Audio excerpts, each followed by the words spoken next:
Hi, this is the fourth weekend of December, which means it's the fourth Sunday in Advent. As usual, I am giving you one of my Sunday Christmas stories. This one just happens to come to you from Sedona. I'm here visiting my mom for the Christmas holidays. But I still have a great story to tell you about when my kids were little. So this story is about a nativity that we had when my daughter was, I guess my daughter was maybe 4 years old. And so my parents, as you can see, I'm sitting by the nativity here in Sedona.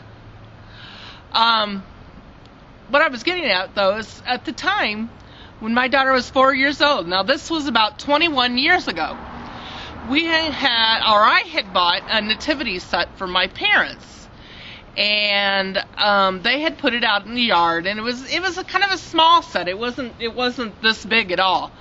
And we'd put it out in the yard, and they had it in between bushes, because at that time they had some humongous bushes. And anyway, we all had it all set up, and it was just really pretty and all. And we had gone to church that evening. This was Christmas Eve. And so we got back home after church, and I had noticed something was strange in the yard, but I didn't think anything of it, and we all went inside. So while I was inside, I kept thinking about this more and more. I was like, there's something wrong with the nativity. And I told my parents I was going to go out and look at the nativity because something didn't seem right about it. So I went out there, and sure enough, two of the wise men were missing, and also the shepherd was missing, a sheep, and the baby Jesus was missing.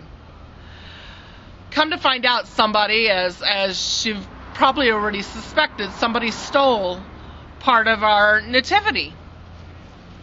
And right as I had figured this out, I went back in and I told my parents that somebody had stolen parts of our nativity scene. And so they came out, and my children came out too. And my daughter, again, she was four or five, I can't remember at this time, but she looked at the nativity scene. And she looked at it really, really hard. And she in her little face, she said, "Mommy, why did somebody steal baby Jesus?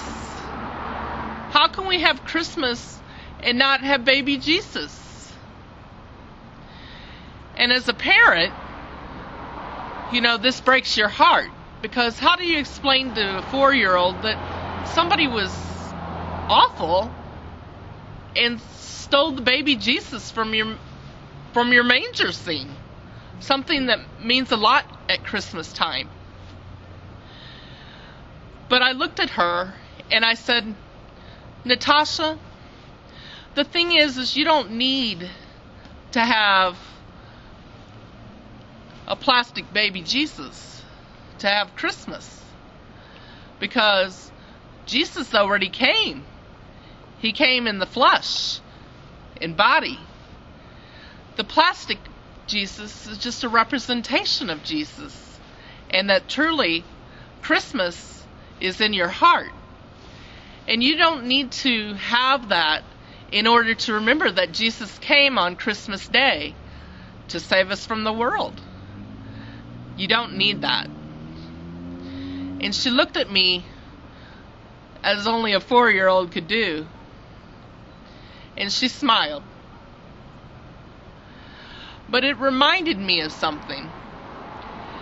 It reminded me that Jesus is always in our heart, and Jesus always does come on Christmas Day. And that even though there may be a nativity out in our front lawn, just like this one, we don't necessarily need to have them Because if we always remember what Christmas is about, we won't need the representations. I hope you like this story.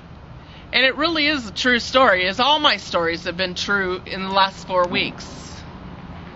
I hope you have a Merry Christmas, a Happy Hanukkah, a Happy Kwanzaa, a Happy Yule, whatever it is you celebrate.